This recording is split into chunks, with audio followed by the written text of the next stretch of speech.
অহা 17 জুনৰ পৰা আৰম্ভ হ'ব। আপোনালোকে জানে এডিআৰই থাৰ্ড গ্ৰেড অৰ্থাৎ তৃতীয় বৰ্গৰ বাবে যিসকল উত্তীৰ্ণ হৈছে তেওঁলোকে 3টা পৰীক্ষা দিব লাগিব। যিসকলে ষ্টেনোগ্ৰাফাৰৰ পৰীক্ষা পাছ কৰিছে তেওঁলোকে ষ্টেনোগ্ৰাফাৰৰ স্কিল পৰীক্ষা দিব লাগিব। যিসকলে ড্ৰাইভিং পাছ কৰিছে তেওঁলোকে ড্ৰাইভিঙৰ স্কিল পৰীক্ষা দিব লাগিব।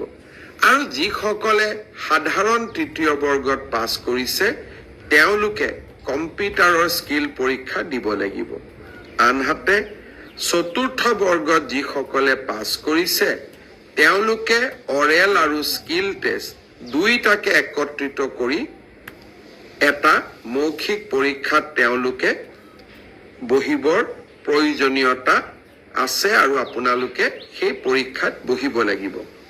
মই আশা কৰোঁ আমি জুলাই মাহৰ 15 তাৰিখৰ আগতে এই মৌখিক পৰীক্ষা বা স্কিল পৰীক্ষাৰ গোটেই পৰ্যায়টো শেষ কৰিম আৰু মই আগতে কৈ অহাৰ দৰে 10 অক্টোবৰৰ দিনাখন আমি আপোনালোকৰ হাতত যোগ্যজনৰ হাতত নিয়োগ পত্ৰ তুলি দিবলৈ প্ৰচেষ্টা কৰিম।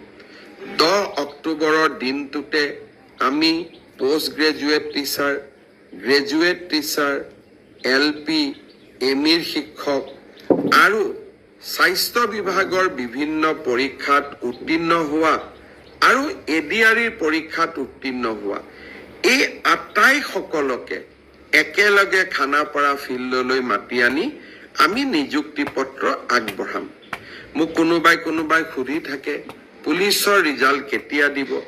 সকলো ৰিজাল্ট আমি এনেকে দিম যাতে আপোনালোকৰ হাতত আমি 10 অক্টোবৰৰ দিনাখন আমাৰ নিযুক্তি পত্ৰ আমি হাতত তুলি দিব পাৰোঁ। বহুতে মোক সুধিছে যে এডিআৰইৰ নতুন এডভাৰটাইজ কেতিয়া হ'ব, পুলিচৰ নতুন এডভাৰটাইজ কেতিয়া হ'ব?